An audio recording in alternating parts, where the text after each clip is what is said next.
بیوی ہو تو ایسی۔ ایک بادشاہ اپنے محل کی چھت پر ٹہل رہا تھا۔ ٹہلتے ٹہلتے اس کی نظر محل کے نزدیک گھر کی چھت پر پڑی، جس پر ایک بہت خوبصورت عورت کپڑے سکھا رہی تھی۔ بادشاہ نے اپنی ایک باندی کو بلا کر پوچھا، کس کی بیوی ہے یہ؟ باندی نے کہا، بادشاہ سلامت، یہ آپ کے غلام فیروز کی بیوی ہے۔ بادشاہ نیچے اترا۔ بادشاہ پر اس عورت کے حسن و جمال کا سحر سا چھا گیا تھا۔ اس نے فیروز کو بلایا۔ فیروز حاضر ہوا تو بادشاہ نے اس سے کہا، فیروز، ہمارا ایک کام ہے۔ ہمارا یہ خط فلاں ملک کے بادشاہ کو دے آؤ اور اس کا جواب بھی ان سے لے آنا۔ فیروز اس خط کو لے کر گھر واپس آ گیا۔ خط کو اپنے تکیے کے نیچے رکھ دیا، سفر کا سامان تیار کیا، رات گھر میں گزاری اور صبح منزل مقصود پر روانہ ہو گیا۔ اس بات سے لا علم کہ بادشاہ نے اس کے ساتھ کیا چال چلی ہے۔ ادھر جیسے ہی فیروز نظر سے اوجھل ہوا، بادشاہ چپکے سے فیروز کے گھر پہنچا اور آہستہ سے فیروز کے گھر کا دروازہ کھٹکھٹایا۔ فیروز کی بیوی نے کہا، کون ہے؟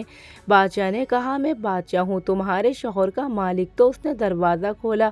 بادشاہ اندر آ کر بیٹھ گیا۔ فیروز کی بیوی نے حیران ہو کر کہا، آج بادشاہ سلامت یہاں ہمارے غریب خانے میں؟ بادشاہ نے کہا، میں یہاں مہمان بن کر آیا ہوں۔ فیروز کی بیوی نے بادشاہ کا مطلب سمجھ کر کہا، میں اللہ کی پناہ چاہتی ہوں آپ کے اس طرح آنے سے، جس میں مجھے کوئی خیر نظر نہیں آ رہی۔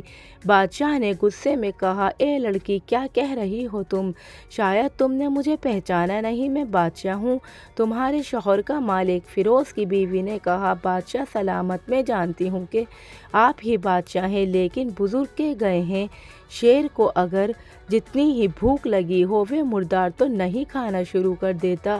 اور کہا، بادشاہ سلامت، تم اس کٹورے میں پانی پینے آئے ہو جس میں تمہارے کتے نے پانی پیا ہے۔ بادشاہ اس عورت کی باتوں سے بڑا شرمسار ہوا اور اس کو چھوڑ کر واپس چلا آیا، لیکن اپنی چپل وہیں بھول گیا۔ یہ سب تو بادشاہ کی طرف سے ہوا۔ اب فیروز کو آدھے راستے میں یاد آیا کہ جو خط بادشاہ نے اسے دیا تھا وہ تو گھر پر ہی چھوڑ آیا ہے۔ اس نے گھوڑے کو تیزی سے واپس موڑا اور اپنے گھر کی طرف لپکا۔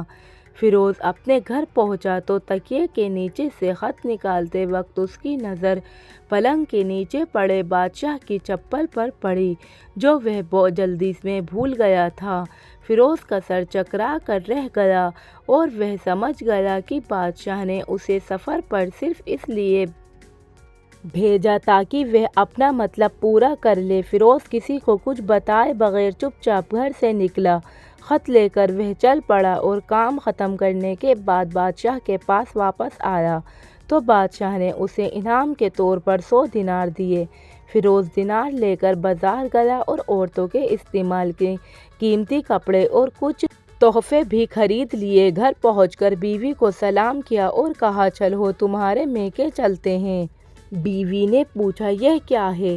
کہا، بادشاہ نے انعام دیا ہے اور میں چاہتا ہوں کہ تم یہ پہن کر اپنے گھر والوں کو بھی دکھاؤ۔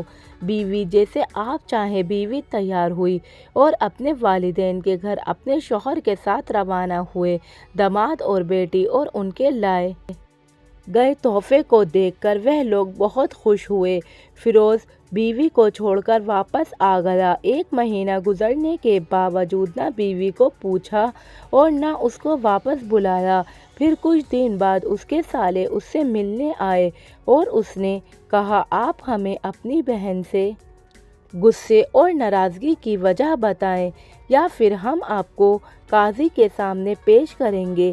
تو ان سے کہا، اگر تم چاہو تو کر لو، لیکن میرے ذمے اس کا ایسا کوئی حق باقی نہیں جو میں نے ادا نہ کیا ہو۔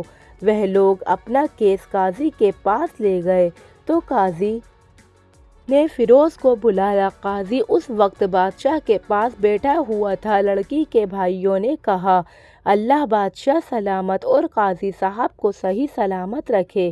قاضی صاحب، ہم نے ایک سرسبز باغ، درخت پھلوں سے بھرے ہوئے اور ساتھ میں میٹھے پانی کا کنواں اس شخص کے حوالے میں دیا تھا، تو اس شخص نے ہمارا باغ اجاڑ دیا، سارے پھل کھا لیے، درخت کاٹ لیے اور کنویں کو خراب کر کے بند کر دیا۔ قاضی فیروز کی طرف متوجہ ہو کر پوچھا، ہاں تو لڑکے، تم کیا کہتے ہو اس بارے میں؟ فیروز نے کہا، قاضی صاحب، جو باغ مجھے دیا گیا تھا وہ اس سے بہتر حالت میں نے اسے واپس کیا ہے۔ قاضی نے پوچھا، کیا اس نے باغ تمہارے حوالے ویسی ہی حالت میں واپس کیا ہے جیسے پہلے تھا؟ انہوں نے کہا، ہاں ویسی ہی حالت میں واپس کیا ہے، لیکن ہم ان سے باغ واپس کرنے کی وجہ جاننا چاہتے ہیں۔ قاضی نے کہا، ہاں فیروز، تم اس بارے میں کیا کہنا چاہتے ہو؟ فیروز نے کہا، قاضی صاحب، میں باغ کسی بغض یا نفرت کی وجہ سے نہیں چھوڑا۔ اس لیے چھوڑا کہ ایک دن جب میں باغ میں آیا تو اس میں نے شیر کے پنجوں کے نشان دیکھے تو مجھے خوف ہوا کہ شیر مجھے کھا جائے گا۔ اس لیے شیر کے اکرام کی وجہ سے میں نے باغ میں جانا بند کر دیا۔ بادشاہ، جو ٹیک لگائے ہوئے یہ سب سن رہا تھا، اٹھ کر بیٹھ گیا اور کہا، فیروز، اپنے باغ کی طرف امن اور مطمئن ہو کر جاؤ۔ اللہ کی قسم، اس میں کوئی شک نہیں کہ شیر تمہارے باغ آیا تھا، لیکن وہ وہاں پر نہ تو کوئی اثر چھوڑ سکا، نہ کوئی پتا توڑ سکا اور نہ ہی کوئی پھل کھا سکا۔ وہاں پر تھوڑی دیر رہا اور مایوس ہو کر لوٹ گیا، اور خدا کی قسم میں نے کبھی تمہارے جیسے باغ کے گرد لگے مضبوط دیواریں نہیں دیکھیں۔ فیروز اپنے گھر پر لوٹ آیا اور اپنی بیوی کو بھی واپس لے لیا۔ نہ تو قاضی کو پتہ چلا اور نہ ہی کسی اور کو کہ ماجرا کیا ہے۔ کیا خوب بہتر ہے اپنے اہل و عیال کے راز کو چھپانا کہ لوگوں کو پتہ نہ چلے، اپنے گھروں کے بھید کسی پر ظاہر نہ ہونے دیں۔ دوستو، آپ کو یہ کہانی کیسی لگی؟ آپ کے اس کہانی پر کیا رائے ہے؟ ہمیں کمنٹ باکس میں اپنی رائے ضرور شیئر کریں اور ہمارے چینل کو سبسکرائب کریں۔ دھنیہ واد۔